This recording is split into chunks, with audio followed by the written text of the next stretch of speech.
সকলকে স্বাগত জানিয়ে শুরু করছে আরেকটি ব্লগ। Good morning.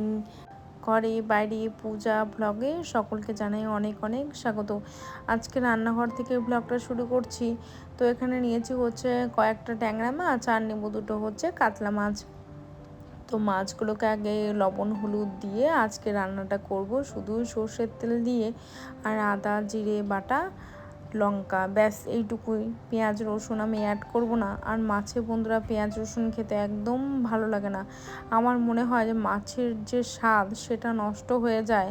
তো রান্না করতে করতে এখানে এসে দেখি যে হাজব্যান্ড এই আলনাটাকে আর কি ওই দোকানে নিয়ে যাবে। কারণটা হচ্ছে আলনাটাকে একটু রিপেয়ার করা হবে, কারণ পেছনটা না বন্ধুরা ভেঙে গিয়েছে আর একটু পলিশ করতে হবে। তো সেই জন্য কাকিমা আমার এই কাজের দিদি আমার এখানে বাসনটা আর কি ধোয়াধুয়ি কাজ করে, আর ওদিকে হচ্ছে শ্বশুরমশাইয়ের ঘরে রান্না করে। এই হচ্ছে কাকিমা। তো প্রায় বলতে পারো যে আমি কাকিমা নাম নাম করি, যে প্রায় বলি যে কাকিমা কাকিমা তো খাবার দিয়েছে। তো এই কাকিমা হচ্ছে আমার হেল্পিং হ্যান্ড। তো আমাকে সবসময় হাতে সাহায্য করে। তো ইনি হচ্ছে আমার প্রায় 10 বছরের পুরনো। তো তার আগের থেকেই এই কাকিমা কাজ করে। তো এনাকে আমি ওই একরকম ঘরের লোক হিসাবেই আর কি দেখি সেই চোখে। তো কাজের লোক হিসাবে আমি কিন্তু বন্ধুরা দেখি না। কারণ আমি যদি অসুস্থ হয়ে পড়ি বা যে কোনো কাজে, তো আমাকে এই দিদি কাজের এই কাকিমা আমাকে কিন্তু হেল্প করে থাকে।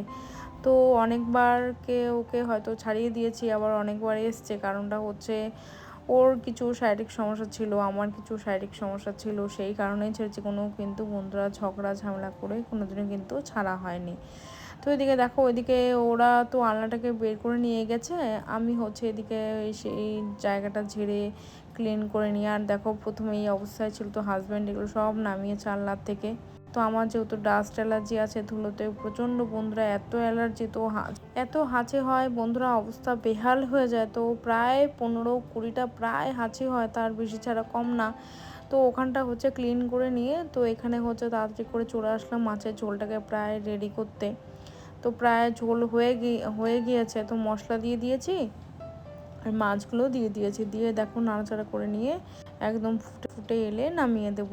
তো নামানোর পরে চলো আরেকটা রান্না করতে হবে আমাকে, সেটা তোমাদের সাথে দেখাচ্ছি না। ওই একটা সবজি ভাজা করব।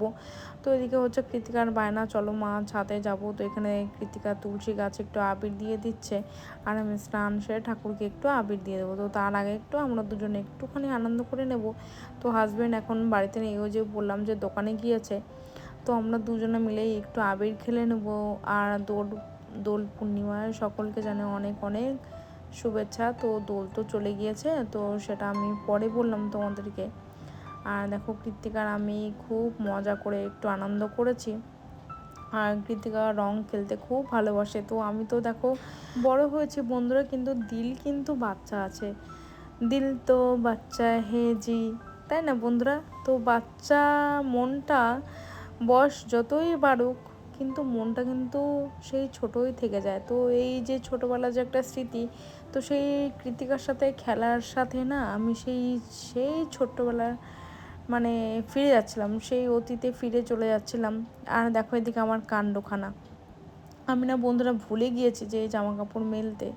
সেই সন্ধ্যেবেলায় এসে জামা কাপড়গুলো মেলেছি, কি করব। আর দেখো এখানে না ঘর ছাড়ার পরে না তখন তো টাইম পাইনি। তো এই সন্ধে প্রায় 8টা বাজে। তো সন্ধ্যেবেলায় কোনো ঝাড়াঝাড়ির কাজ করতে নেই। তো ভাবলাম তো এখন তো আমি কোনো ঝাড়ু আর ধরবো না, শুধু এই ডাস্টিংয়ের কাজটাই একটু করব। আর এদিকে হচ্ছে আয়নাটা একদম কেমন ঝাপসা হয়ে গিয়েছিল। তো দেখো একটা পেপার দিয়ে কিন্তু আমি মুছছি। পেপার দিয়ে মুছলে কিন্তু বন্ধুরা একদম চকচক করে। তো অনেক দিন পরে পেপারটা দিয়ে মুছে নিলাম, তো ভালোই চকচক করছিল।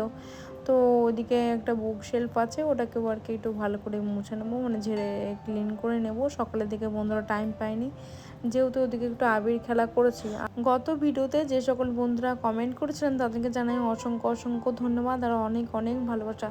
তোমরা প্লিজ এইভাবে একটু সাপোর্ট করো, পাশে থেকেও। আর ভিউ তো খুব একটা বেশি নয়, কোনো ভিডিওতে ভিউ একটু বেশি হয়, কোনো ভিডিওতে একটু কম হয়, সেটা জানি না কেন হচ্ছে। তো একদম ডাউন। তোমরা প্লিজ একটু ফুল ওয়াচ করো, আর অবশ্যই একটা লাইক করো। একটা লাইক হচ্ছে ভিডিও করার উৎসাহটা বাড়িয়ে দেয়। তো এদিকে সমস্ত কিছু একটু ঝেড়ে টেড়ে ক্লিন করে নিলাম। তো এখন এইভাবেই রেখে দেবো, কারণ সকালবেলা ঘর যখন ঝাড় দেবো তো তখন আর কি ক্লিন করে নেবো। তো এদিকে চলে এসেছি পরের দিন।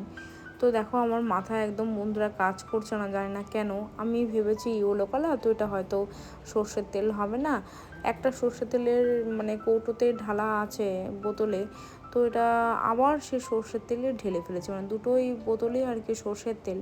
আর ওখানে ছিল হচ্ছে রাইস ব্র্যান্ড অয়েল, তো ওটা হচ্ছে সাদা তেল ছিল। তো সেই সাদা তেলের প্যাকেটটা পড়িনি আর ভুল করে ঢেলে ফেলেছি। ওই মানে চোখেও যে এখন মনে হচ্ছে কম দেখছি, হয়তো কম দেখছি, মানে পড়া না পড়েই খুলে ফেলছি। এখন ভাবছি ইয়েলো প্যাকেটে আছে, তা হয়তো ইয়েলো প্যাকেটে হয়তো সাদা তেল আছে আর ওইটাতে হয়তো সর্ষের তেল আছে। তো আর হলুদটাকেও আর কি ঢেলে নিলাম। তো হাজব্যান্ড অফিস থেকে ফেরার পথে কিছু ফ্রুটস নিয়ে এসেছিলো। আর দেখো এই কলাটাকে আমি একটু জলের মধ্যে ভিজিয়ে রাখবো, যেহেতু এটা মানে কেমিক্যাল থাকে। তো সেই জন্য আজকের ভিডিওটা বন্ধুরা এখানে শেষ করব। তোমরা সবাই ভালো থেকো, সুস্থ থেকো। ভালো লাগলে একটা লাইক করে সাবস্ক্রাইব করে দিও।